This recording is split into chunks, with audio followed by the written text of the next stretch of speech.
Growing up in an environment where India had just come out of 350 years of British rule, you sit there going, I have to pull myself up. You had a conversation once with Steve Jobs where he told you not to be too nice. How did that candid conversation influence how you ran PepsiCo? I think the biggest lesson I took away was he said, what I was focused on was micro-understanding. Because if you don't understand the business down to where the rubber meets the road, you can make decisions at the top which are not implementable. The business was a multi-billion dollar business. And remember, if you don't earn your place, the people below you are waiting to push you out. So people don't realize that as you get more senior in an organization, it's up or out.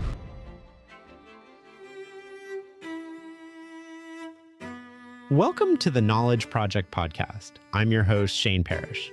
In a world where knowledge is power, this podcast is your toolkit for mastering the best of what others have already figured out. My guest this week is Indra Nooyi, the former chairman and CEO of PepsiCo, who led a global transformation at the company as one of the most remarkable leaders of a generation.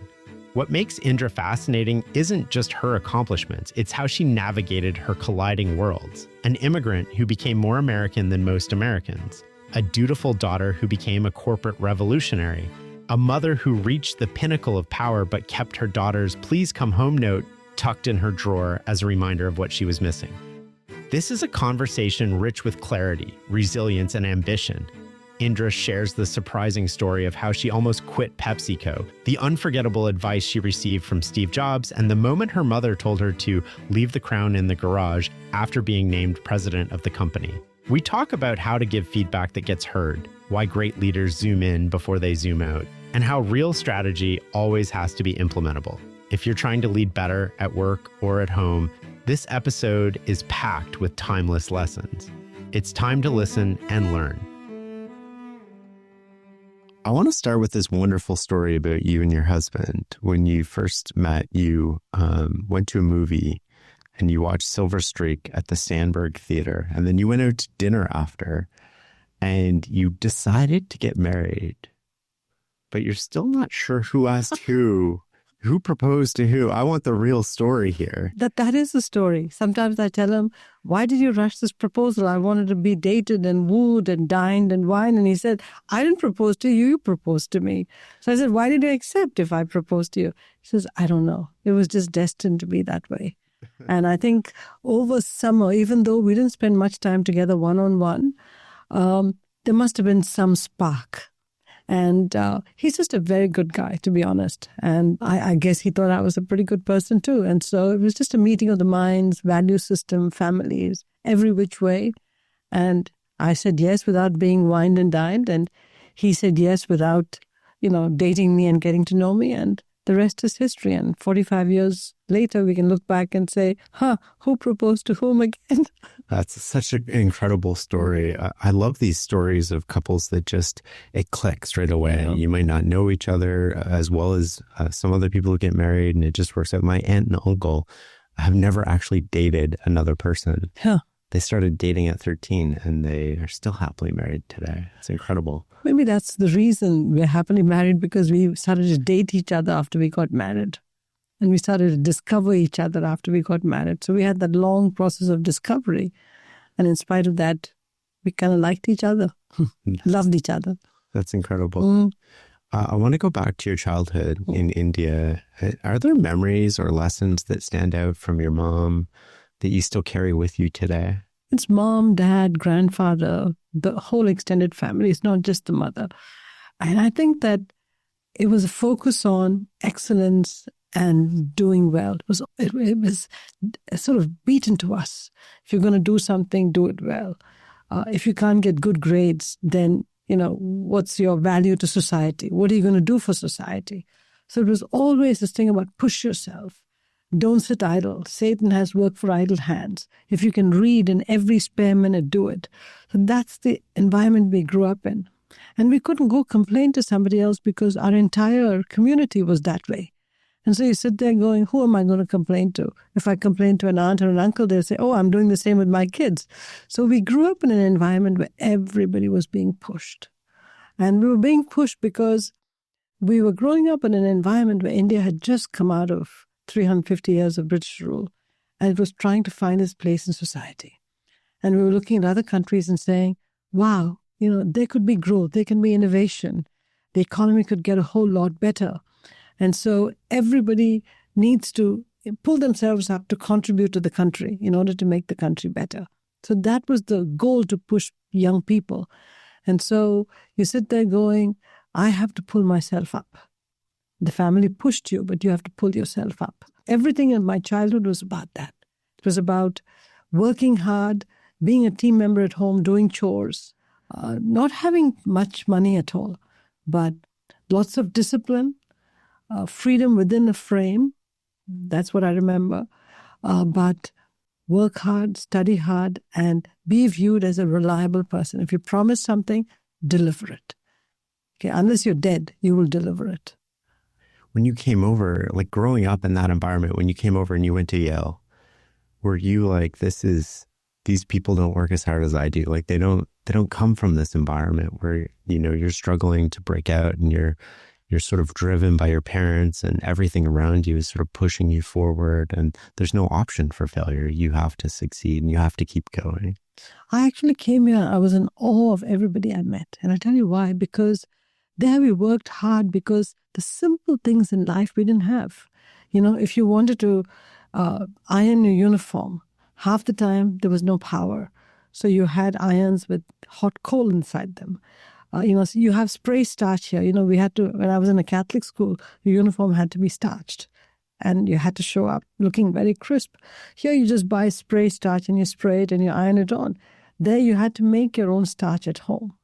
And sometimes it would be clumps that would, land on the uniform because you didn't really, cook out the clumps in the starch that you made.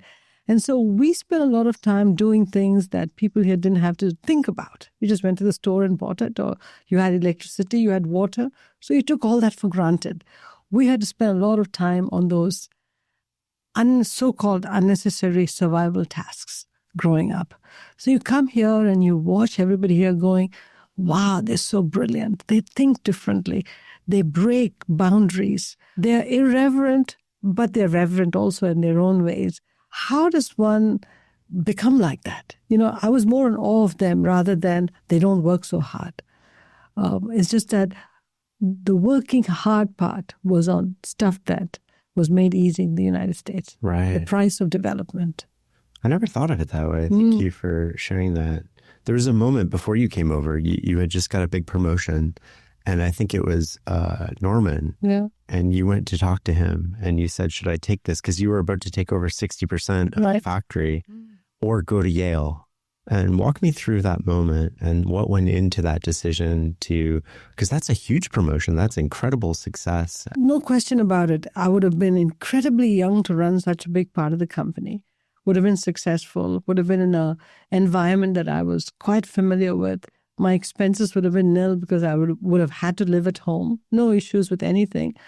But I had always dreamed about the United States because all my friends had come here and loved American music, culture, innovation, entrepreneurship. Everything I read about just fascinated me.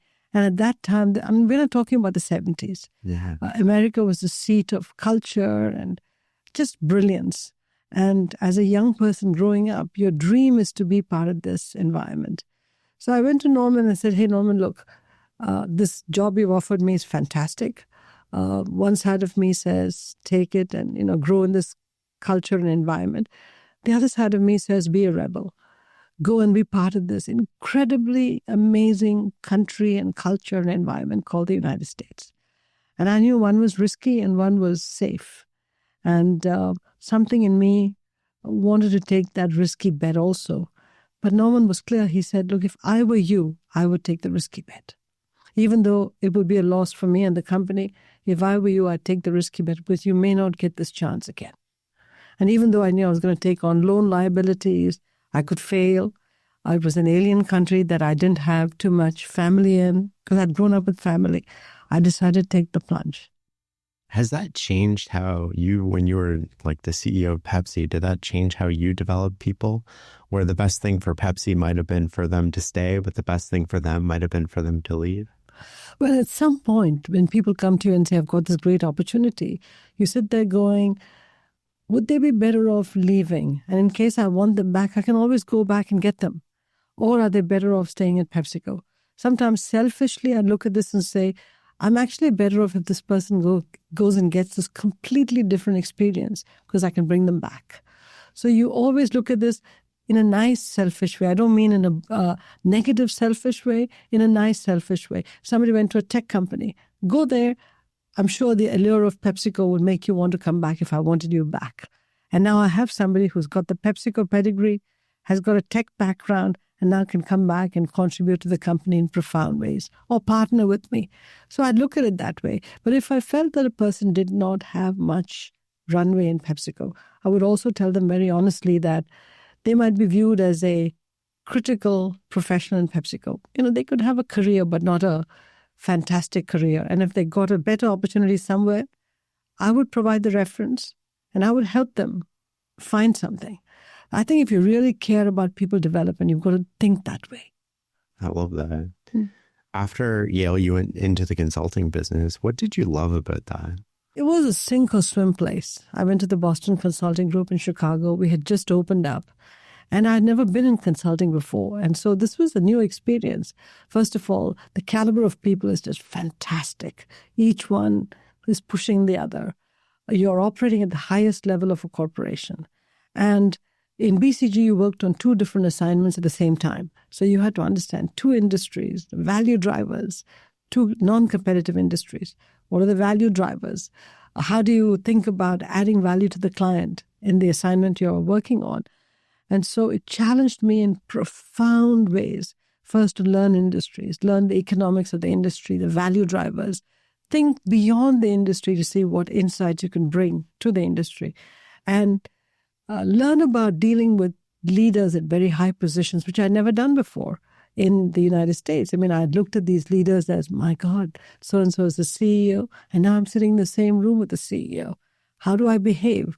How do I, articulate my point of view without sounding like I'm a know-it-all? There's so much I had to learn. In my 6.5 years at BCG, I think I grew 10 or 15 years. It was tough. It was a tough learning curve, but man, I would never trade that experience for anything in the world. And a very competitive environment. Incredibly competitive. How did you go about learning about industries you knew nothing about?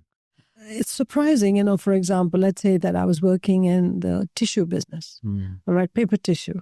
I would actually go to factories. I'd go to manufacturing lines. I'd go to R&D laboratories, talk to everybody that was willing to give me time, because consultants can't just sit there and articulate a point of view or provide direction without really understanding the details. So my philosophy was zoom in before you zoom out.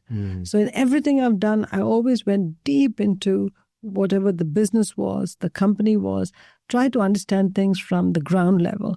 Then I'd zoom out and say, what's missing here? Why is the strategic direction in need of a tweak or a reset?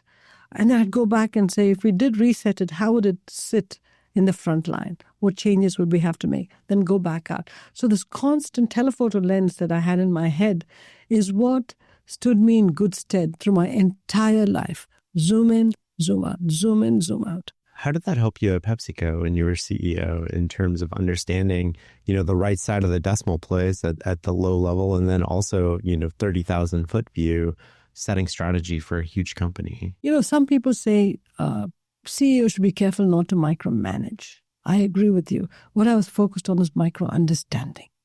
Because if you don't understand the business down to where the rubber meets the road, you can make decisions at the top which are not implementable.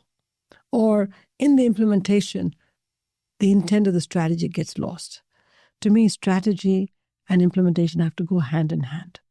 And very often the reason operating executives rise to become CEOs is because the belief is they know how a strategy has to land in the front line. In my case, I didn't grow up in the operating businesses. I grew up in strategy, finance, corporate operations, not, P&L. So my replacement for having not run a P&L was go and learn each business from the ground up. So, whether it was Steve Reinemund who gave me an opportunity to learn the right side of the decimal, or whether it was the work I did with the Frito-Lay distribution system, it was always zoom in, learn the business, bottom up. And have the humility to tell people to teach you the business. People like it when you tell them, hey, can you teach me this business? I'd go to the R&D laboratories. I'd tell them, teach me how the concentrate is made. Teach me how the Frito-Lay chip is produced, a Lay's chip or a Doritos chip. I'd walk the manufacturing lines, walk the research labs, talk to people. I spent an inordinate amount of time doing that. What was the right side of the decimal lesson? I forget what that was. So, when you're sitting in corporate as a CFO or the head of strategy, you're thinking in millions, tens of millions, hundreds of millions of dollars. That's the left side of the decimal. But money is not made always in the hundreds of millions of dollars. It's, can you take a penny out of delivery for Frito-Lay? And when you have so many routes times a penny, it adds up. So on a daily basis, you've got to think about a tenth of a penny, half a penny on a package or on a route. So it's that little micro pennies that add up to the whole business. So if you don't understand the business at the most granular level, you come at it in a very different perspective. And people don't understand you because you're talking in tens of millions and hundreds of billions. And they're like, I'm selling a 25-cent bag of Doritos, a 45-cent bag of Tostitos. What are you talking about? Don't talk to us about millions. We got to cut a penny out of this route or cut a penny out of the packaging cost to get the profitability up. So you've got to be able to talk that language. So the left of the decimal is that language where you sit down with the team and say, can we take out 2 cents from this entire product package? That reminds me of J.D. Rockefeller when he was first starting out with Standard Oil, and they were welding the oil cans that they were shipping it in. They were putting, I think it was 13 welds on. Can we do it with 11? Yeah. And those 2 welds would make a huge difference over the volume that they were doing. The example is when we decided that it's an imperative that we reduce the water usage in our beverage plants, right? We were using 2.5 liters of water to make a liter of Pepsi. Now, I wanted to get it down to 1.2 or 1.3. And it's not enough to provide a dictate and say, get it down to 1.3. It's a question of what does it take to get it down? Let's talk through it. Where do we use the water? How can we recycle some of the water? How do we need to clean it to fish pond standards? You've got to ask all those questions so that the R&D people realize that you're not just providing a mandate. You're basically saying, I'm going to help you get to the right answer. So then you set goals saying, by year 2, let's get to 2 liters. Then let's get to 1.8, 1.7. Here's a meaningful step down over a reasonable period of time so that we can get to the 1.4 or 1.2 within 5 years. So it's having respect for the front line. So you talk to them in a language that they're familiar with as opposed to waving your hands and saying, I want to save 100 liters of water within 2 years. And people go, does she know what she's talking about? I want to come back just for a second to the consulting. And one of my favorite anecdotes from your book was when you were sitting in a bar in Green Bay, Wisconsin, and you were listening to the line workers talk about the problems in the business, and you were getting insights from that. And I thought that was like so unique, and I've never seen anybody document that before, and I'm sure people do it. Are there any other ways that you went about learning that were sort of off the beaten path that provided valuable insight like that? Well, one of the most interesting ones was I was working for a particular industry, and a competitor was building a big plant. And we wanted to know how big the plant was, how many bays they're going to have, and what kind of bays, what kind of transportation. And we couldn't get enough information from the local filings or whatever. And the plant was being built in a very wooded area. So it was a highly wooded area, but the middle was cleared for the plant. And a big lesson I learned is that in the United States, don't ever say the data is not available. Say you didn't look hard enough, because the data is available somewhere. So I kept digging and digging and digging to see where I could get this data. And the U.S. government has got fantastic data available. Somebody from one of the departments said, I know where you can get the data. If you did an FOI, a Freedom of Information request to the intelligence department and asked them to give you satellite photographs of the plant from different altitudes, they can give you a pretty good picture. And I did that. And in a few days, I got the pictures at like 5,000 feet and 3,000 feet. And I now know from the top what the plant looked like, the size of the plant, what kind of bays, what kinds of products they might be considering manufacturing there. And so the valuable lesson is, don't tell me you can't get the data. Find a way to get the data. Because in the US, directly, indirectly, tangentially, you can get enough information and data to really develop hypotheses about the issues you're working on. And so I've always kept that in mind. When people come to me and say, I don't know how to get this data, I say, come on, go look hard. It's there. What an incredible story. Is there another example like top of mind that comes to you when you think of that? Well, when we were doing COVID, the question is, we didn't use it as much, but one realized this was available to us. When you had to do tracking to see who's got COVID but had not declared it and how big could the transmission be, there's syndromic surveillance, which is a well-known tool where you look at their driving patterns. If they keep going towards a pharmacy and buying tests, you know that they might have COVID, okay? So you got to immediately track that person to say, should that person be socially distancing or quarantining? So looking at the wastewater that comes out of their home, you can tell whether there's COVID. So I think it's how do you triangulate on data using multiple sources? Now with social media, you've got lots more opportunities to track people, know what's going on without invading their privacy. You can get all this information. Those days, it was all paper and pen and, pouring through wads of data. As a leader, you've called yourself blunt and direct when delivering a message to people. I'm curious what you've learned about delivering a message that gets heard. It's an evolving process, if you want to call it that. Sometimes people deliver messages that are not heard because you haven't really delivered the message clearly. People actually come out of performance appraisal and say, I think I'm doing a good job. And you're going, oh my God, I hope that's not what you heard. You're saying to yourself, because this person was supposed to have told you the 3 or 4 things, areas that you're supposed to improve upon, and the 3 or 4 things that you did wrong, you're supposed to have gotten very direct feedback. People don't like conflict. People don't like to deal with issues directly. They like to beat around the bush and then leave saying, I think I gave the person the message. I had the opposite perspective, which is give the message, do it in a supportive way, and make sure that whatever you tell them they have to work on, you help them get to that. So I chose to write performance appraisals which said, this is what you've done well. This is where I think you didn't do well. This is what you need to work on. And if you were to work on these issues and show progress, this is where you could go. So you see, what this letter did was celebrate them for what they did well, told them what they didn't do well, told them the 3 or 4 things they had to demonstrate progress on in the next year and how I was going to help them. And then also told them, if you showed progress, this is your trajectory. Because if we don't do it, I think we're not getting the best out of people. There's a kindness and clarity. Toughness, kindness, and clarity, all 3. But don't forget the toughness, because you're confronting them and saying, I asked you to really get to know the international markets. You made 2 trips internationally last year, and each trip in 3 days you came right back. How could you have learned international markets without getting out of the office in the US? Okay? And then you write saying, I'd like you to visit the following countries next year. And when you visit those countries, make sure you go down to this level of detail. Some people would say, a CEO shouldn't be getting to that level of detail. Yeah, they're right. But if I truly care about this executive and I think they have great potential, I will get to that level of detail.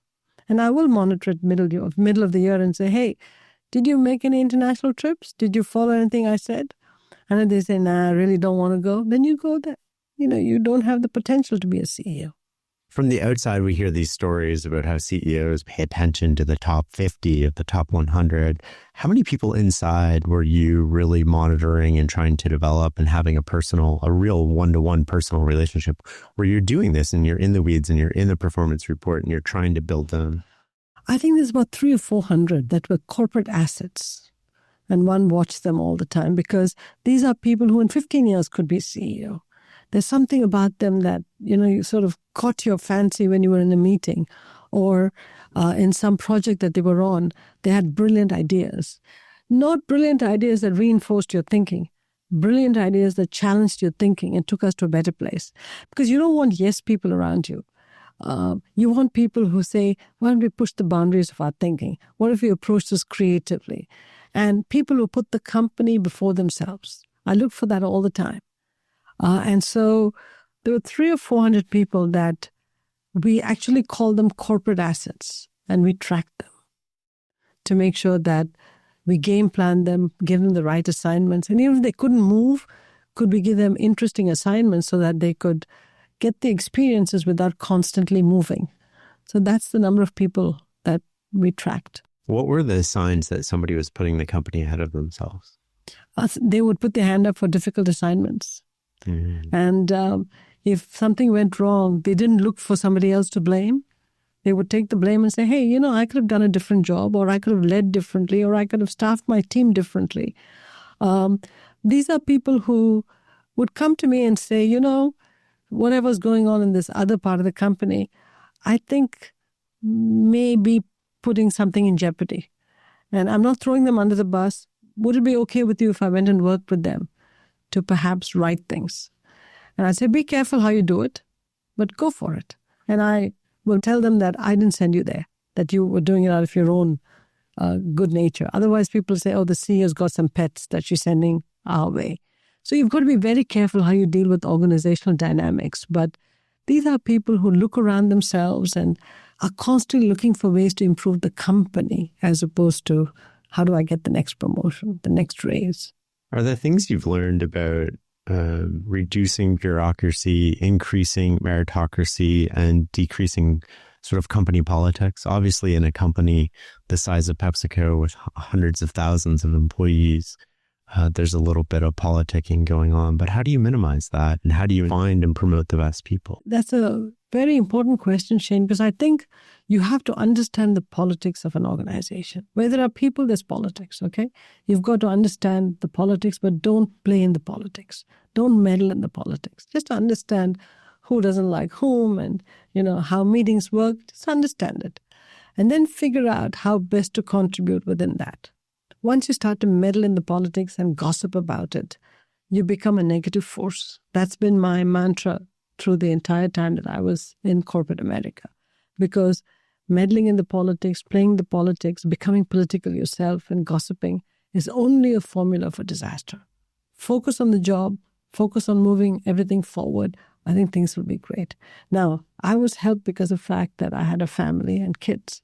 So work in the office, I had to go home to the family and kids. I had no time for bar talk or going out to dinner and talking about the politics, and I really didn't care about it.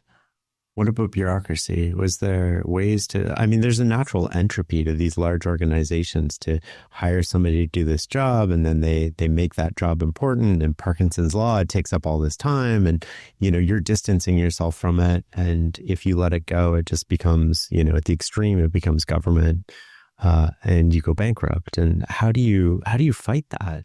Companies like PepsiCo, at least in my time, I can only talk about the time when I was there, we had very good scorecards to measure productivity, spans and layers, and we monitored that constantly. Is our output per employee going up? How many spans, how many layers do we have? Are we adding layers for no reason? We monitored all of that carefully. And that's why the company was successful, because it's like an accordion. Sometimes you end up adding a couple of layers, and then you say, hey, wait a sec, how did this happen? Why did we drift there? Let's get the number of layers down. With certain levels of people have to have at least 8 reports or 10 reports. So we have different ways we triangulate on organization, hierarchy, levels, bureaucracy, overhead. We look at all of that. And because our target setting process for the businesses and for the company as a whole is always reasonably stretched. It's never easy targets. It's always a reasonable stretch. And then we always promise the street a number that's lower than what we set ourselves to do. Right. Okay, so we never do the opposite way. We tell the street, higher number and promise ourselves lower and pay ourselves big bonuses. We always had internally stretch goals, and we promised the street something more reasonable. That way, we never got paid if we didn't make the stretch goals. The bonus, we never paid out bonuses without the stretch goals. So that was the performance culture in PepsiCo for every leader that was there in the company. You mentioned kids, and one of my favorite stories from your book, and I'm going to read this because I want to make sure I get it right, is when you got promoted to the president of PepsiCo and you drove home after work and you were so happy and you were feeling so confident about yourself. And when you got home, your mother was there and you told her you had the most incredible news. And she told you, the news can wait. I need you to go out and get milk. And you went back in the car and you drove to the store for milk and you came hopping mad telling your mother, I've just become president of PepsiCo and you couldn't just stop and listen to my news. You wanted me to go get the milk. And your mom said to you, listen to me. You may be the president of whatever, of PepsiCo or whatever, but you come home, you're a wife, a mother, and a daughter. Nobody can take your place. So leave that crown in the garage. Mm-hmm. What does that teach you about power and humility? Well, we grow up with all these dualities, especially as you ascend to the top. The dualities just grow, okay?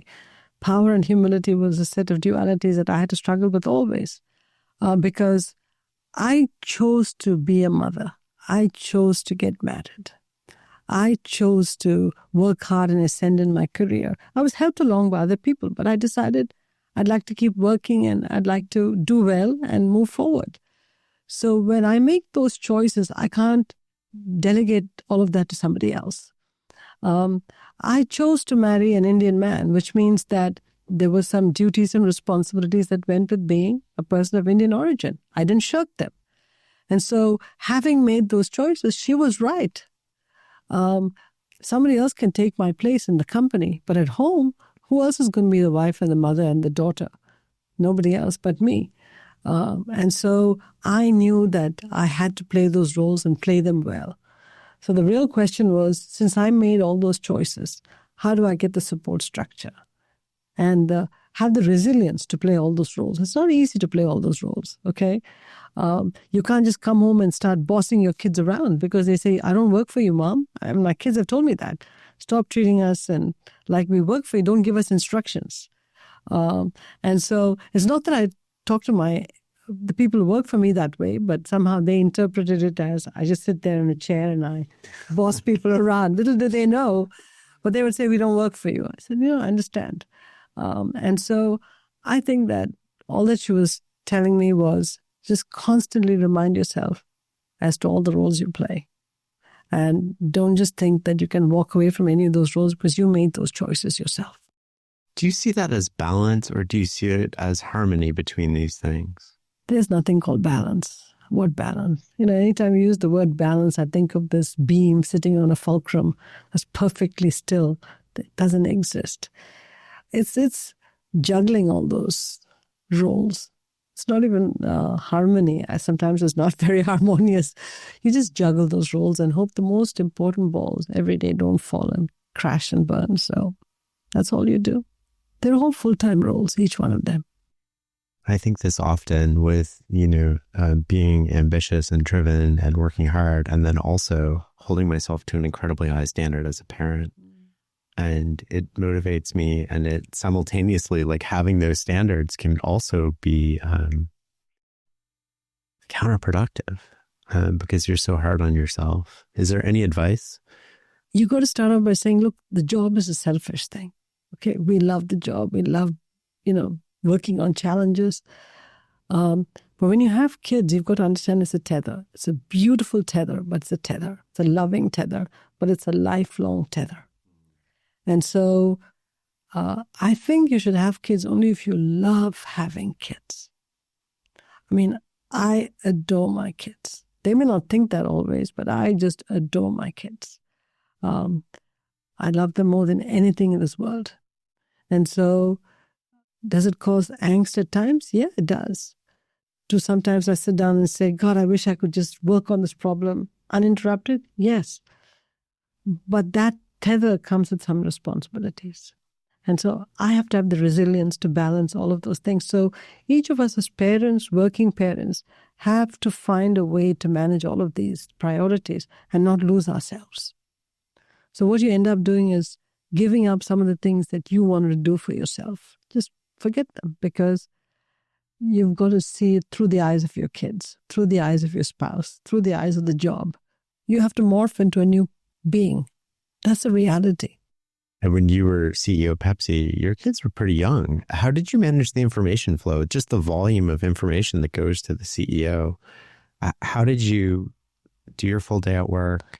I imagine you had like a homework bag almost, where you're coming home with, 2 or 3 or 4 hours of homework as well.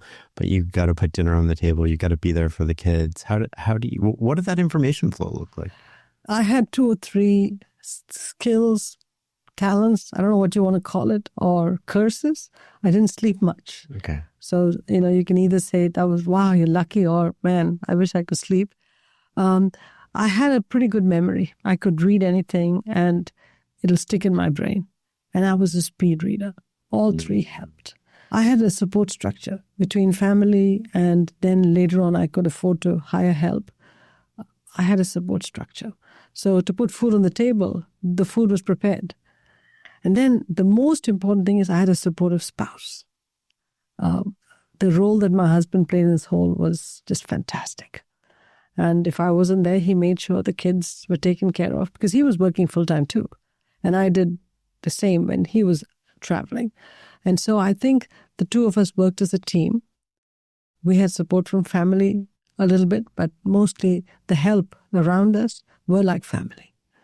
And the weekends we had no help. It was just us. But then we said, look, the weekends we were just devoted completely to family. I never went into the office on the weekends most of the time, but I worked from home because there's just lots to read. When the kids did homework, I did homework. And so was I always there for the kids? I'd say no. But you don't get to be CEO by being the perfect mom, the perfect wife, the perfect everything. You don't. You do the best you can, and that's all I did. Do you think a lot of people are unwilling to make those sacrifices? It's hard to make those sacrifices. I mean, I'd like to say it's easy. It's not. You look back and go, God, I missed all of these things I could have done for myself. I missed all of these fun events. I missed 20 date nights. Yes, you missed all of that. But, on balance, if you put it all together, the whole package worked okay. I see this often. We hold up CEOs and entrepreneurs and people starting a business as sort of, we want that, but we don't want all the things that come with it. It's a climb. It's a tough climb. Anybody who thinks it's easy to get there and then keep the job is tough. I mean, every organization is a pyramid. Okay, it's not a cylinder, it's a pyramid. So as you go from the bottom layer of managerial positions to the top, think of it, in PepsiCo, in the bottom layer, probably 14,000, 15,000 people. By the time you get to CEO -2, you're at about 60 or 70. CEO -1, you're down to 15. So you've gone from 15,000 to 60 to 15 to 1. Just think of the climb. And then this is all happening at a time when the world around you is changing so much. So you've got to keep up with all the changes in the world, and you've got to make sure that you earn your place in the next rung. And remember, if you don't earn your place, the people below you are waiting to push you out. So people don't realize that as you get more senior in an organization, it's up or out. So to keep those jobs is very difficult. Is that why there's a lot of turnover after a CEO change? Like when you were promoted to CEO, the people you were competing with for CEO probably left. I kept many of them because I told them, look, I may become CEO, but I don't see why we can't work together. Most of them stayed. After 2 or 3 years, they got CEO jobs and they left, but many of them stayed. But you're right. If there are 5 people competing to be CEO and only one is made CEO, typically what happens is other companies grab them. Especially for a company like PepsiCo, which has a great leadership development, people came and grabbed them. And so they go off to be CEOs, which is good because you've got PepsiCo alumni now running so many companies. But you've got to think about this math, which is pretty tough. When you became CEO, I'm going to rewind after this and go to pre-CEO, but when you became CEO, you walked into your general counsel's office, Larry, and you fired him. And you hadn't thought about this beforehand. And then he looked stunned, and about 10 seconds later, you hired him back. What was the importance of that? I had to make sure that all the people working for me knew that they were working for me, the new CEO, not just carryovers from the old CEO. Typically what happens when you have carryovers is that people wonder if you can trust them. And not that there's any bad feelings between you and the old CEO, but you want your own team. The general counsel is one of the most important jobs. And even though I worked very closely with Larry and I adored him, I didn't ever want him to think that he was always going to be viewed as a carryover from Steve, even though Steve and I were best friends. Great colleagues. I respected Steve enormously. So I had to make sure Larry realized that I'm going to respect him even more if he was now my hire. So I walked in and said, Larry, you're fired. But I did it with a smile. And he just looked at me and said, what do you mean, boss? I said, okay, you're now hired as my general counsel. He burst out laughing. And I mean, my first years at PepsiCo, my early years as CEO, were successful because of Larry. What a general counsel. Well, even he said that was an important moment because it reset him as well to not being a holdover and to being there. Is it, when you mentioned you sort of like the old CEO around, if a CEO goes to the board, how does that impact the new CEO? The outgoing CEO is never in the deliberations. You provide your perspective and then you leave the room. The board picks the next CEO because remember, the outgoing CEO doesn't have to deal with the new CEO, right? And so that's what happened when Steve was stepping down, and that's what happened when I was stepping down. I told the board what I thought the company needed going forward. I gave them the dossiers of 4 or 5 people and said, these are all the pros and cons of each candidate based on what the company needs. And this is how these people have evolved over time, the trajectory of their development over the last 5 or 7 years. But it's your decision. You need to deliberate. You need to interview each of these people. You need to do your assessments. Because at the end of the day, I'm gone. Mm-hmm. You have to make sure the company stays successful based on the choices you make. And so the board deliberated diligently, met each candidate one-on-one and got to know them and spent almost 2 years deciding who should be CEO. So that's the way to do succession. And so I think outgoing CEOs can develop people, but they don't select the person. When a CEO steps down, is there a risk if they join the board of the company, they're stepping down from as CEO in a way that limits the incoming CEO in a way? That's my belief. I think an outgoing CEO should just leave, should not sit on the board, because then you're sort of curbing what the new CEO can do, because they're now always looking over their shoulder to see if they can take a direction that's different than the CEO sitting on the board. It's a terrible situation. When I stepped down as CEO, I told the board I wouldn't be chairman for more than 2 months max, and then I'm out, because I wanted the new CEO to have total flexibility to do whatever he wanted. While we're on boards, you're on many boards, including Amazon's. What's the difference between being the CEO and being a board member? When you're CEO, you're it. When you're on a board, you're one among peers. So it's a group of you collectively that are serving the company. Nobody is more important than the other. We're all doing it together. So it's got to be, you've got to understand you're dealing with peers, and together we are the board first. Point number 2, there's a deep urge as a CEO to want to manage the company.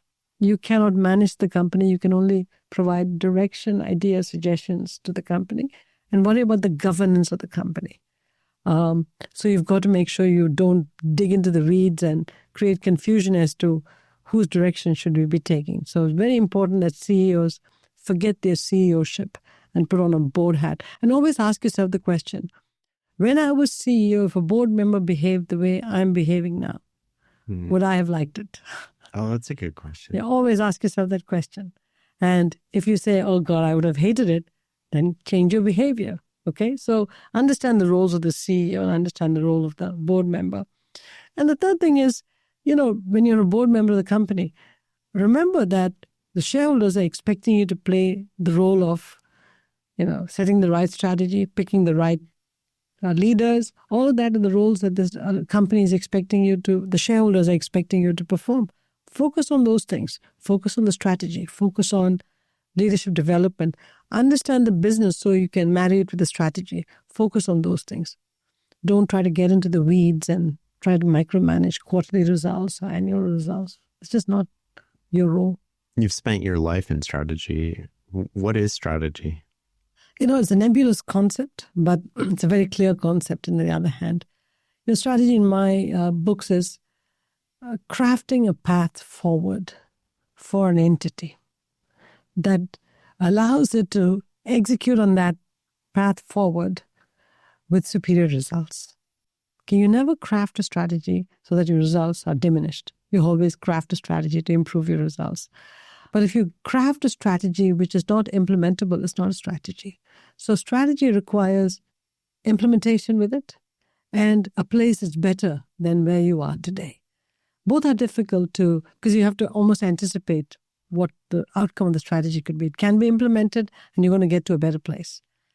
And that's the challenge with strategy. You've almost got to have a 360-degree view of the environment, of competition, of the markets, of customer evolution, everything else. And then you're crafting a path to say, this is how we should proceed. This is why it's going to be better for us than it is today. And incidentally, if the world around us changes, we're going to zag a little bit, but we're still going to focus on getting to a better place. That's why I think strategy requires unique skills. Zooming in, zooming out, being able to have peripheral vision constantly, learning from other industries. That's where consulting was a huge benefit because that's what consulting taught you, strategy consulting. And I think that's what I sort of took to heart, and everywhere I went, that's what stood me in good stead. There's 2 times that you've mentioned in this that it has to be implementable. What's the importance of that? Is that something that comes up often, or is that the difference between academic strategy and sort of real world strategy? Yes, definitely the latter, because very often strategy as it is taught by people who've never run a company, never implemented strategy. So I'll give you an example. In business schools, they teach the fact that organizations are siloed, and siloed organizations are terrible. You should have information exchange within divisions in the company, et cetera, et cetera. But then universities are the most siloed places. There's hardly any sharing of information across departments. It's the most siloed organization. So you see what it is they're teaching something which is not implementable in that entity. So from our perspective, if I go into the company and say, I want power of one, I want PepsiCo to practice power of one, as opposed to Frito-Lay beverages, I've now got to say, what is power of one? What do I mean when I say power of one? What all do I have to change to make power of one happen? Where can the friction be in the company to implement power of one? How do I provide the right incentives to remove that friction? Because at the end of the day, everything has to happen through people. So you've got to understand people, and you've got to understand all the changes you've got to make to people, processes, incentive structures, everything to enable a change to happen. And that's what I mean by implementable. Don't just sit there saying we should have power of one. Talk about what is it going to take to implement it. And understand where it could be derailed, anticipate it, keep addressing it. Watch for signs when it's not working well. See what changes you've got to make. So you've got to be very alert when you're making a change. You're one of the few people I've interviewed that started with removing friction, which I think is beautiful. Most people start with force. How do I make this happen? How do I will this? How do I push through the friction? Most of it is friction in organizations, friction points, which you've got to look for and remove it. Coming back to the board just for a second here, what's the difference between a good board member and a great board member?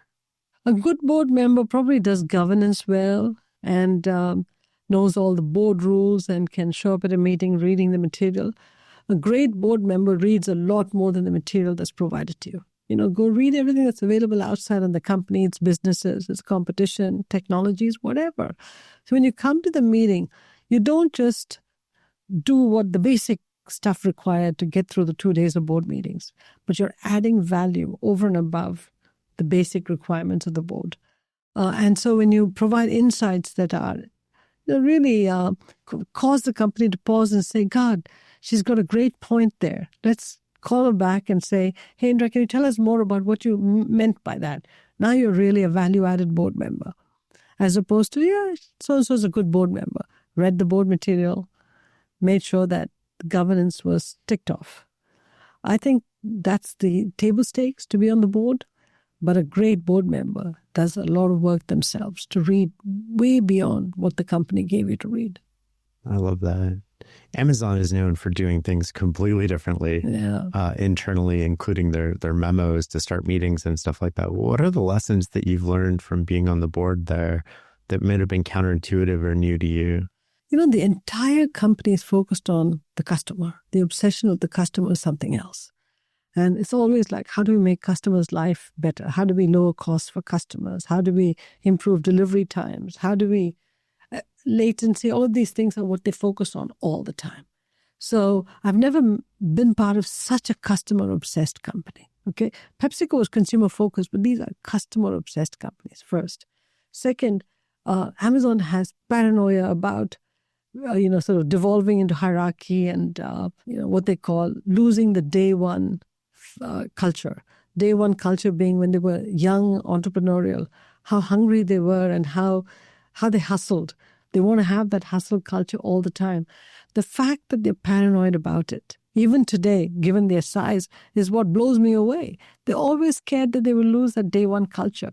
And so you've got everybody hustling to make sure that hierarchy is not built, too much bureaucracy doesn't kill ideas.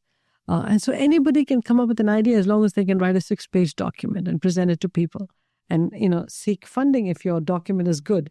So I would look at Amazon as this gigantic day one company that's customer obsessed.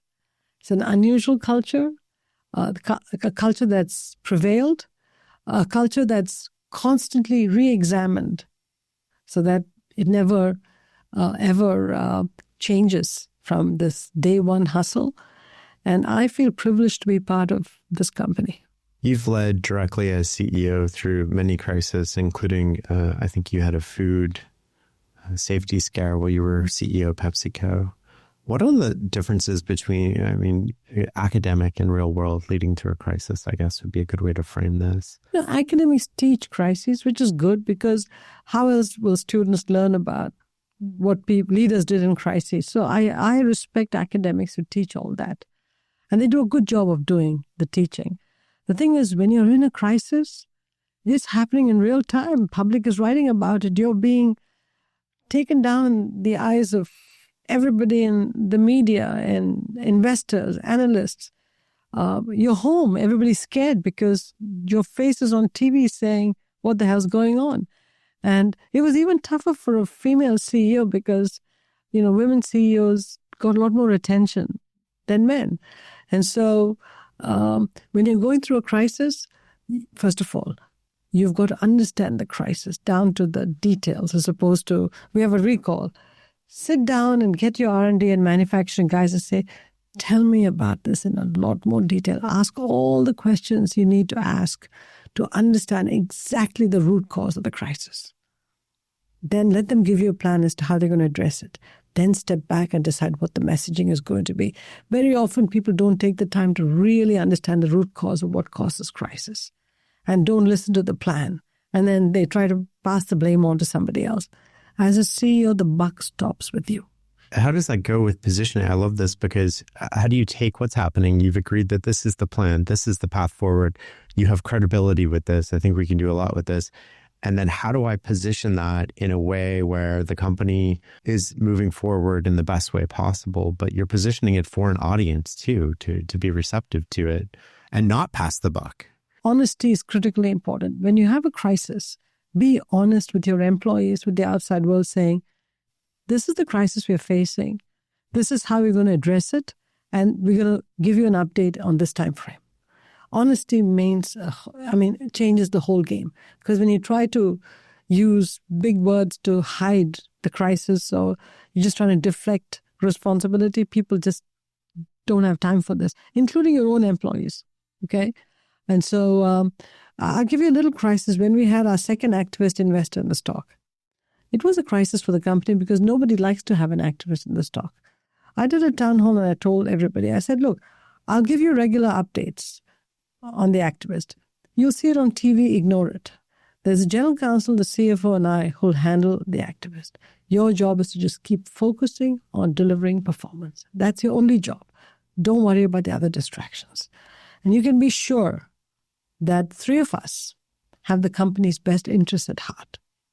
And they all knew that I always put the company before me. I said, we have the best interests of the company at heart, but we will keep you informed. But your job is to keep driving the performance. Now, deep down inside, I was in turmoil because I had to deal with all of this stuff instead of just focusing on the company. However, to the employees, I had to show that I was calm, I was in control, and that I was going to take them to a better place. So I think boards pick leaders for resilience, ability to manage through crises, and can you stay calm through it? The second activist investor you had, was that Nelson? Nelson Peltz, yeah. Walk me through that. What was that like? What was the engagement with them like? I mean, it's so far in the past now that it's all sort of come out, but from your point of view. It was a typical activist book. He wrote a white paper and he gave it to me. I mean, I knew Nelson Peltz for years. I liked him, actually. So there was no strangers walked off the street with a white paper. It wasn't that way. He'd done his work. Most activists pick data selectively to make their case.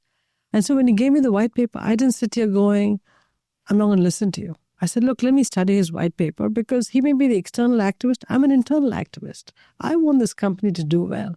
So why don't we look at his white paper as a free consulting report? And let's pour through it. If he has any ideas that we haven't implemented in the company, let's take those ideas.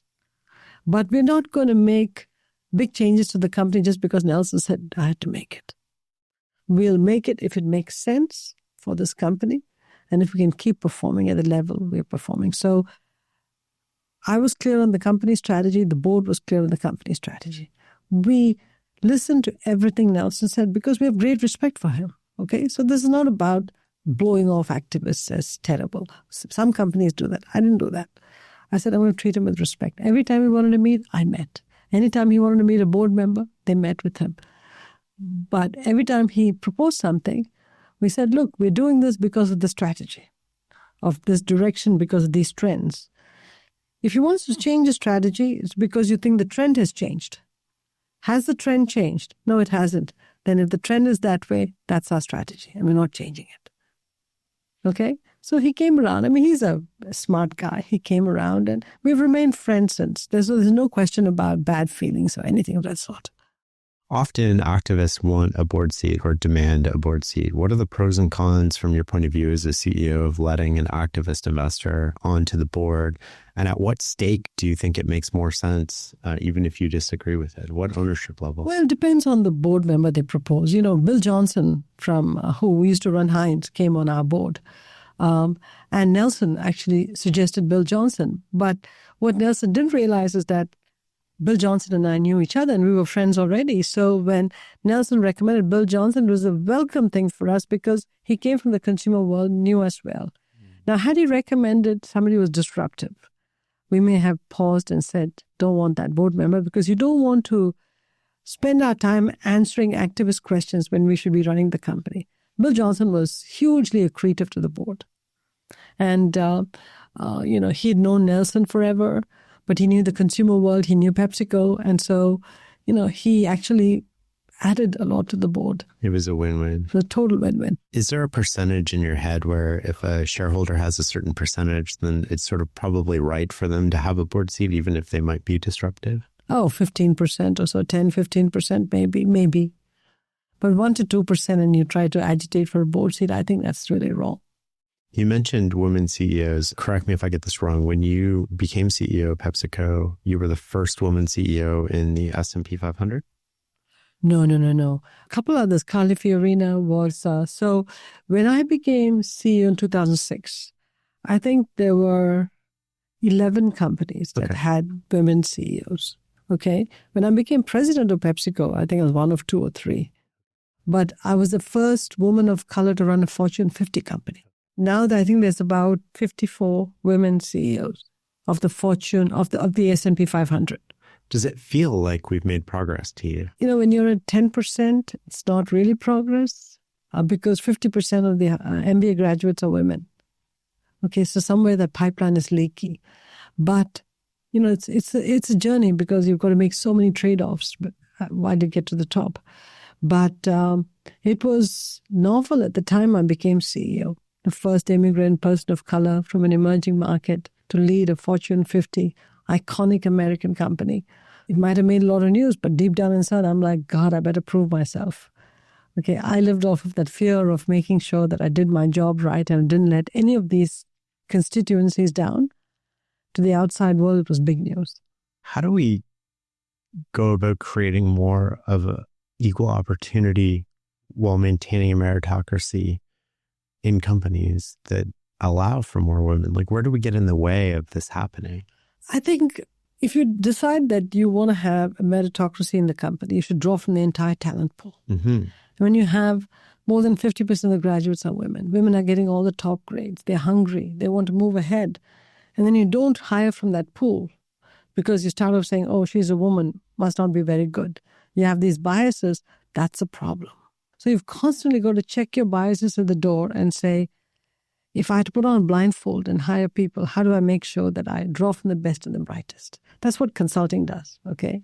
So you draw from the best and the brightest. And then while they're in the company moving ahead, make sure that barriers that exist to their success are removed.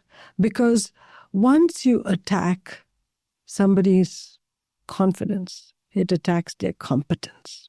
Go deeper on that. So if a woman is presenting and you roll your eyes at her, or when she's presenting, you cut her off, or she says something and you cut her off, or, I've seen this often. Somebody will say, oh yeah, this is so theoretical when a woman presents. When a man says the same thing, they'll say, oh God, that's so brilliant. So these things happen as a matter of practice in companies.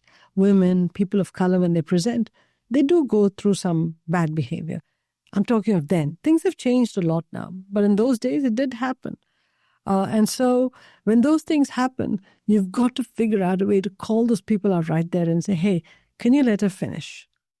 Can you let this person articulate their point of view before you cut them off? Will you stop rolling your eyes when she's presenting? Because you can feel the person rolling their eyes.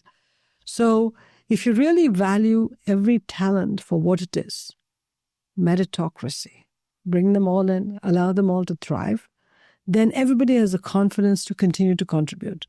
But if you have all these unconscious biases that impact people who are different, then they lose their confidence. And once you lose your confidence, you no longer feel comfortable, so your competence is impacted because you're questioning yourself. Am I good enough? Can I do this? So I think the whole idea of meritocracy is thinking about all talent is equal, as opposed to one talent is more important than the others. And then creating equality of opportunity, I would imagine. Opportunity, environment, constantly monitoring it, making sure we don't slip back to old bad habits, and making sure we have the numbers. Usually when you have one or two diverse people in the organization, you can't really practice how to be inclusive. And then you have to constantly check yourself and say, if 60% of the summa cum laudes from that college were women, where are my summa cum laudes? Why aren't they in this company? Okay? So you've got to ask yourself those simple questions based on the statistics coming out of all the graduating classes. Because if 55% of the graduating class are women, 55% of the summa cum laudes and magna cum laudes are women. And even in STEM disciplines, if it's more than 50%, and if you only have 20% of the hires are women, why aren't they coming to you? So you've got to look at all these numbers and say, let me ask a question about what is it about my company? Especially if you're a consumer company, you go, boy, they should really want to come here. What are we doing wrong? So you've got to get introspective yourself. One of the anecdotes that you pointed out in your book, and correct me if I'm getting this wrong because I'm just going from memory here, is when you started listening in on the performance reviews. With the men, it was they did all these things and this. But with the women, it seemed like they did all these things but this. Was that like a bias within the organization, or what was going on there? So performance appraisals for men is like, he didn't deliver on all his goals. Yeah, I agree. But the guy's good, really, he's got great potential. With the women, it was, she delivered on all her goals. But I think, her future trajectory is not that great. You go, why not? well, I don't know, something about her tells me that she won't be successful. Sometimes it was just ineffable. Not with all people, but some of the people, that's how the dialogue would go. You have to stop it at that time and say, let's not just leave this discussion. Let's really have a conversation about this, because maybe it's true, maybe it's not.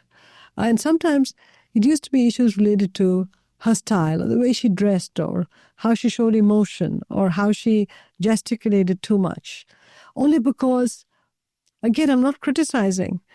The original idea of the executive was a certain kind of male. Mm-hmm. And now these women show up in these C-suites, and it's a different gender, behavior, everything. People have to get used to it. So you need more examples of people in C-suites. And then you say, okay, look, each person behaves differently, but they all bring a richness to the dialogue. Was that what happened when you quit PepsiCo? Because you quit. You went to Roger and you said, I'm leaving. I'm going to do this board meeting, and then I'm gone. What was that? I didn't quit. Remember, I just threatened to quit. I said, I just said, after this meeting, I'm leaving tomorrow. If nothing changes. I didn't even say that. I said, look, you've been watching this bad behavior and you've said nothing.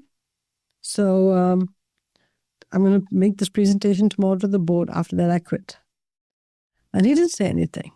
And then that day, the meeting with all the presidents that was supposed to happen, where I would always get beaten up, didn't happen. He called off that meeting and said he brought in the people who were tough on me, and I think he had a chat with them. And then the next day morning, he walked into my office and said, hey, next week we're going on this trip to look at these operations and these operations. Just make sure. He didn't even tell me, I hope you've changed your mind. He just assumed. He just acted like. Yeah, nothing. And then, believe me, I don't know what conversation he had with those people. Everything was night and day after that. We never talked about it. Did you ever have to have a conversation like that with people? I would call out bad behavior immediately when I saw it. But in a gentle way, I'd say, hey, can you let her finish? Stop interrupting her. Or him. It could be a him too. Or I would say, don't roll your eyes when they're talking. I know something's wrong with your eyes. Right. Okay, but I do it in a way that didn't make them feel bad, but it was direct and pointed. You only have to do that a couple times. Yeah, that's right. The message goes quickly down the company. You had a conversation once with Steve Jobs where he told you not to be too nice. How did that candid conversation influence how you ran PepsiCo? I think he taught me a valuable, first of all, he gave me time, which was just so generous of him. I think the biggest lesson I took away was he said, if you care about something, and you should care about a few things, show your passion. Okay. For example, the guy who ran TBWH Ad Day, the ad agency, which was doing work for Apple, would always say, when you go to see Steve Jobs, the campaign, if he didn't like it, he'd throw the stuff all over the room and say, I want to see a new campaign by the morning, and you scream, utter profanities, do whatever. But he wasn't doing it to destroy the place. He was doing it because he cared so much about Apple that he wanted the absolute brilliant right campaign for Apple. And his way of showing his frustration at himself and at the group was to act the way he did. Okay? Now, as a woman, I'm not the kind that utters four-letter words and throws things around, but all that Steve Jobs was telling me was, people have got to know what you're really passionate about. When you're really passionate about something, don't sit here going, God, I don't want to send them back 3 times. It's okay to send them back 3 times. Get it to a point where you're really comfortable. This is going to be good for the company. Show your passion. Push people back. So I got to a point when design as a discipline was set up in PepsiCo. Mm-hmm. When they'd bring me something I didn't like, I'd say, hate it. Just absolutely hate it. And then I would tell a joke about it and say, this is what the customer is going to say when they see it. Or I'd say something like, this new product is delayed. I don't care, in 6 months we have to launch it, even though normally it takes 3 years to do it. And guess what? I'm the program manager, so we're going to meet every Friday morning to talk about this program. People go, you're the program manager? I said, yeah, I'm the program manager. And people would go, this is a disaster because to have a CEO review every week means we have to have 2 other reviews before we come to see you. I said, no, I'm the program manager. I'm not the CEO, I'm the program manager. Mm-hmm. And I was. And I told them, no need for pre-discussions before you come to me. I'm the program manager. And so people sort of realized that I was passionate about launching this product. And so They went along with the program and they were grateful. I removed every barrier, told them that, okay, this is what's holding you back. Let me make a few phone calls and see if I can't get this out of this company faster. So I jumped through hoops for them. There's a lot of value in being passionate about something and just that energy sort of like transferring over to everybody else. There's also a huge benefit to just having clarity. It's not like, it's okay, maybe try changing colors. It's like, no, I don't like it. It's garbage. Right. Like, come back with something new. But there's one big lesson. When you're in such positions of leadership and you have passion about something, don't try to take the credit. If the team does a great job at the end of it, even though you were the program manager and you drove it, give the credit to the team. Because you couldn't have done it yourself. The team did it. It's just that you exercise the power of your office to help them get there. So the credit should go to them. Make sure you give them the credit. If something goes wrong, take the blame. But, blame flows upwards, credit should flow downward. Steve Jobs inspired the design thinking at Pepsi. How did that change how PepsiCo went about their business? Like, I remember you gave binders to sort of people and stuff, but like, how did it tangibly work its way into products, and what was the impact of that? Well, all of a sudden people are saying, God, we can do so much with design. We can change our innovation process. We can change our package, our product design. We started to move from what's the color of the package on the shelf to how is this product going to be consumed? How is it going to be used? How is it going to be carried? How is it going to be stored on the shelf? How is it going to be stored in the pantry at home? We were thinking about the chain, the use chain, all the way to how does the consumer shop for it, put it in the pantry at home, and then take it out and eat it and carry it in the purse. We were thinking about every touch point of the product until it got into the mouth and was consumed. So it expanded the entire chain, which goes into the thinking. And previously you were sort of focused on like, what's going to make it stand out on the shelf? How are people going to buy it? Right. And then we're not worried about it once they put it in the cart. I think, if there were 10 steps, we worried about 3 steps in the past, or 30%. Now we started to worry about 80, 90%. So it was a different experience. It was fulfilling. People loved it. Are there any other lessons that you've taken from other CEOs? I mean, you had a conversation with Jobs, you worked with Jeff Bezos on the board of Amazon, where you're like, oh, that's a really good idea, or really clever. I wish I would have known that before, or ones that you did implement while you were CEO of PepsiCo? One of the things you should do as a CEO, talk to other CEOs. If you see something interesting they're doing, you're in such a rare club, the CEO club. Call them up and say, hey, you've done this. It's so interesting. Can you share some findings with me? Can you share some results with me? Or I'll give you one example. We used to do business with club stores like Costco and people like that. Very different businesses than a regular retail store. Item merchandisers, Costco only merchandises so many SKUs, limited number of SKUs. They're all in a different packaging than most other retailers. I sat there going, I don't understand Costco enough. Okay, my salesman told me about Costco, but I didn't understand Costco enough. So I called Jim Sinegal, who was at that time the founder and still running Costco. I said, Jim, I want to do better at Costco. I'm CEO. And he said to me, if you want to do better at Costco, walk the store with me. Come to store opening, spend the whole day, because he goes to every store opening. Walk the store with me. Amazing human being, Jim Sinegal. Just, heart of gold, that he gave me a day, walked the store with me, taught me how club stores operate, taught me the basics of the business. This is CEO to CEO. He taught me the basics of the business. And in that store, everybody watched Jim Sinegal and me being great friends, but I'm the student, he's the teacher. And he taught me the business. Oh my gosh, walk me through this. Like, what did he point out? What did he notice? What did he draw your attention to? Package sizes, how they think about packaging sizes, how they think about treasure hunt. Because in Costco, there's always something new. How they think about the treasure hunt alley. How they think about pricing architecture. It's like Costco would have a unique packaging configuration, which was not really comparable to anything out there in the marketplace, and why that was important for Costco. What is their thinking about how to manage the budget of a family, especially a family with 2 or 3 kids. How do you think about that budget? So, for example, we stood at a refrigerated shelf. I remember in Port Chester, the store, he and I were walking, and he said, okay, Indra, you get to pick a product that I should put into the store. Do you have an idea? I said, yeah, I gave him an idea. I'm not going to tell you what it was. I gave him an idea. And I thought, in 6 months, it'll show up on the shelf. 2 weeks later, I go to the Costco store. It's there. How he got it done in 2 weeks, I don't know. But it was a huge seller, so I felt relieved. But based on the draw of that consumer in that neighborhood, I thought this product would do very well. But he listened. You see that? You see how you feel about the fact that the CEO wasn't just teaching, he's also learning from you. And so I had experiences like that. I remember there was a Walmart senior executive, Greg Foran, who was running North America Walmart. And he was in Kiwi, and he was turning around Walmart North America.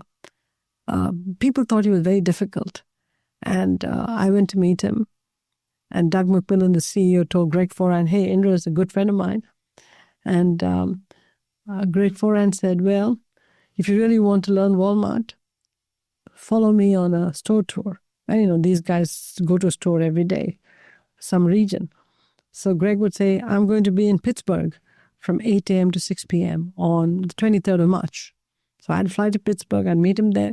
And my job was just to trail Greg Foran to see how he looked at every aisle, how he looked at how clothing should be merchandised, what product was married with what, where did he stop and say, redo this entire display for the consumer. So I was learning from Greg Foran, but he allowed me to tail him. Okay, and so I felt it was a gift he gave me. And at lunchtime, he would only take a half an hour break. He'd sit down and say, tell me what you learned. Let me tell you what I think you should have taken away. Okay, Greg now runs Air New Zealand. I was in New Zealand a year ago with him. We were reflecting on our market experiences. He taught me more than I would have learned from anybody. But this is the advantage of being open to ideas, open to learning. And you can learn a lot from CEOs and become a better person yourself. Because at the end of the day, a company does not exist in a vacuum. That's one of the reasons we interview so many CEOs and share your lessons with our audience. Is there anything that stands out about what you learned that day walking through Walmart or the lunch after where you were sort of, oh, I never thought of it that way? How they merchandise T-shirts is dark to light. When you hang, let's say you're hanging a certain a T-shirt, but you've got to make sure the colors go from dark to light. If you mix up all the colors, consumers have a difficulty shopping for a T-shirt. He'll go and stand there, and then he'll look at his team and say, what have we done wrong? And, sometimes the guy will have the right answer, sometimes they won't. You got to merchandise it dark to light. Or he'll stand in front of a Frito-Lay aisle and he'll say to the guys, what do you think about this aisle? All right? And they'll say, it's perfect. He'll say, yeah. Why isn't every aisle like the Frito-Lay aisle? Because PepsiCo's merchandised us perfectly. Or the best example, I remember we stood in front of a Quaker Oats aisle. He'll pull out 4 packages of multi-packs, all the different flavors of. He'll put all 4 packs and he'll look at me and say, Indra, come here. I say, yes, Greg. I said, awesome lineup because it's my products, right? I own Quaker Oats. He'll say, each of these boxes, there are 3 different sizes, but each of these boxes has got 9 packs, 12 packs, 6 packs, whatever. But the pricing doesn't reflect the changes, Why is that? And why do I need 4 different packs? Why don't I just have 2? And I'm going, but I don't have the reason. But, he's thinking about how can I get the maximum inventory on these shelves that makes sense for the consumer, but have price transparency so the consumer is served well. And basically what he was pointing out to me is my pricing architecture was messed up. And it was causing confusion, I would imagine. And even if the consumer didn't express their confusion, they were probably confused because we were confused at that time looking at the 4 packages. Right. But he would look at it at that granular level. Oh, that's incredible. And you learn so much and say, guys, hang on. When you go back and you look at pricing architecture, you ask people these questions. How many SKUs did we put on of Quaker Oats? Why do we need 10 SKUs? Why not 4? It'll simplify the manufacturing operations. I think Frito does their own stocking of shelves. Do they not? Is there a reason behind that? Because the velocity is so high and it's all, air in the bags, right? So if you put it through the warehouse, it'll take up too much space in the warehouse. So we bring it in through our trucks, and our salesmen know how to put the right SKUs in the right place on the shelf. If Frito-Lay products and beverage products came through the warehouse, they would have to build separate buildings just to house those products. Right. Because I'll give you an example. A Frito-Lay chip will turn 40, 50 times a year. Beverages might turn 60 to 70 times a year. Toothpaste turns 12 times a year. Cookies turn 10 times a year. So, those can come to the warehouse. But chips, milk, beverages, very hard to bring it through the warehouse. When you look at an aisle of Frito-Lay or PepsiCo products, what draws your attention? What do you notice? Well, I look for new products. Have they been slaughtered? Are the existing workhorses like a Lay's or Doritos got enough facings so the consumer knows that they should grab it? Is each package neatly crisped and put on the shelf? Because that's the media you own, right? Mm-hmm. When your consumer sees the product on a shelf, that's a media talking to you. So to me, the media you own is very important to the consumer, because the media you rent is your TV and your advertising. Many people don't see it, but they see that billboard effect on the aisle. So how does your package show up on the shelves? Is the right assortment there? Can they shop it easily? For example, is there a corporate block called Frito-Lay, or do you have potato chips, corn chips? How would you prefer having it? Are the dips next to the chips?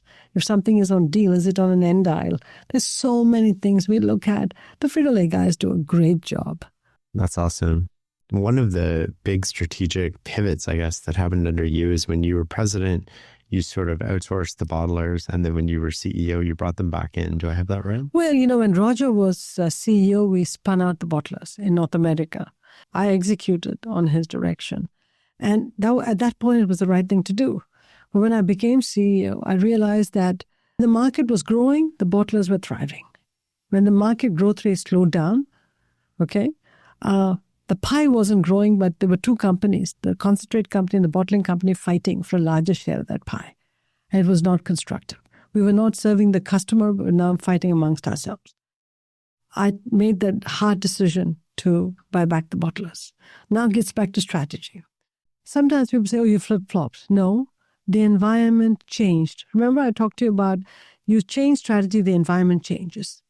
You cannot be dogmatic about your strategic direction. When the environment changes around you, you've got to zag a little bit, which is what I did, bought back the bottlers. Had we not bought the bottlers back at that time in North America, we'd still be fighting with the bottlers and the pie would be shrinking. Because we're not serving the consumer, we're fighting each other. So it was tough, but we bought them back. But one of the ways that people deal with reality is to be humble. That was the best path at the time, but that sounds so easy, but this is a multi-billion-dollar decision. The business was a multi-billion-dollar business. So again, people are going to criticize you for flip-flopping. People are going to say you took on a more asset-intensive business. But was it right for the company? Got to put the company before you. They might criticize you, but is it right for the company? The answer is yes. What have you learned about decision-making that you wish more people knew? I think many people do it well. Decisions are rarely made in a vacuum. Decisions are made because you've looked at reams of data, you're married with experience, with a little bit of intuition, a lot of counseling with other people, a lot of discussions, a lot of input from other people too. Don't underestimate, how much knowledge is resident in your teams and how you can tap into it. And so I think if you're willing to incorporate all those points of view into decision-making, you're going to end up with a great decision. But you've always got to keep one thing in mind. If something goes wrong with the decision you made, the blame is yours. If it goes well, give it to the team that worked on it. Okay, cover for them. Provide the air cover. But don't try to take the credit yourself, because the more you take the credit to yourself, people go, she just wants to look good. Okay, just say, guys, I've got your back. We've done all the thinking, discussion. We've looked at this from every perspective. Go make it happen. If something goes wrong, I got your back. People feel empowered. You were involved in a lot of acquisitions of companies through strategy and through being the CEO of PepsiCo. Why does so many acquisitions not work out the way that they're intended? First of all, the acquisition logic should be correct. Okay. Don't do deals just because it's sexy to do a deal or you're trying to buy some short-term growth or profitability. If you do it for the wrong reason, they will not work out. Second, any acquisition, the deal process is just 10% of the whole process. The whole work is in the post-merger integration. How do you integrate the acquired company into your company? How do you extract the synergies? How do you build a new culture? How do you absorb them? People don't pay enough attention to that. And when post-merger integration efforts are not done right, acquisitions do fail. And you've got to keep that in mind. And sometimes acquisitions don't work because the people that you put in charge of running the new company are not competent. I think one of the lessons I learned is respect the culture of the company you've acquired. I'll give you two examples. When we bought Tropicana, the days when there were oranges available in Florida, Roger said something very interesting to me. He said, it's a different company. It's a good-for-you product. Don't allow people from the rest of PepsiCo to go there and put their ideas on a good-for-you business because you'll mess up that business. So he made me go sit down with Ellen Maram, who was running that business, to say, what are the rules under which Tropicana should operate? Almost their value system. And he said, preserve that until this company is mature enough to be called part of PepsiCo. Very important lesson. The second was when we were buying Quaker Oats. It was Bob Morrison was very important to Quaker Oats. Which included Gatorade, right? Yes. Quaker Oats, yeah. He said, when we're buying Quaker Oats, whatever happens, we're going to do everything possible to keep Bob Morrison, at least for the first 2 years. So the onboarding into PepsiCo is done with the way that, we respect their culture and they respect us. Made a whole lot of difference. So I think acquisitions fail when you don't recognize these pitfalls and don't address them proactively. Are there any big mistakes that you made in an acquisition where you're like, lesson learned for next time, but... I'm not going to tell you those mistakes, but yeah, of course. I mean, we correct them, but yeah, we made mistakes. And if the mistakes were made is because I wish we'd played out how that market could have evolved even more, or I didn't bring the bottlers in soon enough to talk about how they're going to carry it on the bottling system, or I put it into Frito-Lay even though it was a good-for-you product, and somehow it became a fun-for-you product when I wasn't looking. So yeah, we made mistakes. The key thing is where it makes a huge difference and big bucks are involved, be careful. Be ultra careful about post-merger integration in people because the cost of failure is very high. I'm going to ask a question. I want to hear your sort of rapid fire response of either behaviors or traits. If somebody had an unfair advantage in PepsiCo and they were just constantly like knocking it out of the park all the time, what would be the behaviors and traits that that person would have or the skills? They've got this uncanny ability to zoom in and zoom out. Mm-hmm. They ask people for opinions and ideas and incorporate them. They put their hands up for difficult assignments and learn from difficult assignments. They've gone through failure in the past. People who hit it out of the park have been through a lot of failure and learned from that failure. They haven't allowed it to get them down. They've learned from those failures. They pick themselves up, talk about what they learned, fix it the next time and move forward. These are people who are typically humble. People who hit it out of the park rarely beat their chests and say, I hit it out of the park, I hit it out of the park, look at me, I got to move forward. These are people who say, hey, this is what the company needed, I did it. And PepsiCo had a lot of them. Was that almost a reverse signal when people were too braggy about what they've done or look at me, look what I've done? And then you just dismiss that because, historically that doesn't correlate really to people who do the work.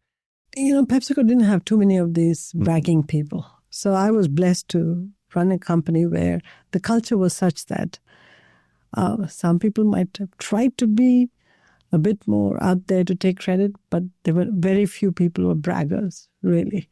Even Amazon has no braggers. Philips, the other company I sit on the board of, the medtech company from the Netherlands, not at all. Nobody brags. Everybody's talking about what can we do together to move the company forward. So I think I'm just lucky to be in these sorts of companies.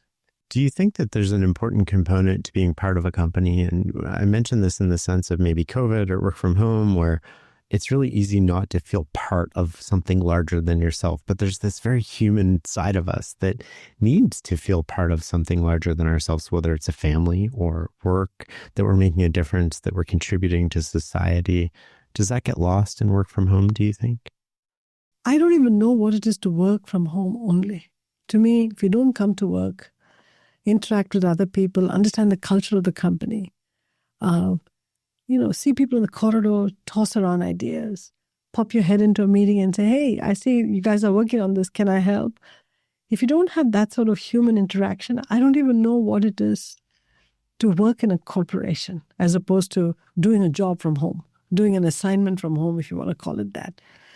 So I grew up at a time when everybody came to work, and I loved it.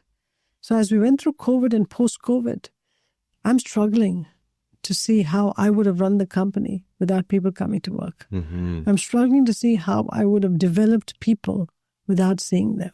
Now, let me come to the other side. I also see the benefit of people who choose to work from home because they can now juggle more responsibilities working from home. So I understand that too. However, I'm also of the belief, Shane, that if you choose to work from home, male or female, I don't care. If you choose to work from home, you might also want to accept that your promotional challenges your promotional opportunities may be limited. That was the most controversial tweet I've ever put out. I put this out, I think, in 2021 or 2022. And I said, if you work from home, you're going to end up reporting to somebody who works at the office. Unless you're in a company where only individual contributors move forward because you're all super techie. But in companies where you really have to work in teams to move things forward, I don't see how you can do it all on Zoom. I want to thank you so much for your time today. This has been a fascinating interview. We always end with the same question, which is, what is success for you? Performance with purpose. When I ran PepsiCo, I ran it on that motto. To me, delivering performance in whatever field is one thing, but you've got to leave the place better than you found it. And you've got to do it with a deep sense of, I want to make the world a better place. I want to make the company a better company. I want to make the employees feel better about themselves than when they, came into PepsiCo or had a different leader. So at every point in time, how do you have a deep sense of purpose to leave the place better than you found it? Those are the three words I used as a CEO of PepsiCo. Those are the three words that continue to guide what I'm doing today. This deep sense of purpose without taking your eye off the core performance you have to deliver. Thank you very much. That's a beautiful way to wrap this up. Thank you, Shane. Thank you for having me on your show. It's a privilege talking with you. Thanks for listening and learning with us. Be sure to sign up for my free weekly newsletter at fs.blog/newsletter. The Farnham Street website is also where you can get more info on our membership program, which includes access to episode transcripts, my repository, ad-free episodes, and more. Follow myself and Farnham Street on X, Instagram, and LinkedIn to stay in the loop. Plus, you can watch full episodes on our YouTube channel. If you like what we're doing here, leaving a rating and review would mean the world. And if you really like us, sharing with a friend is the best way to grow this community. Until next time.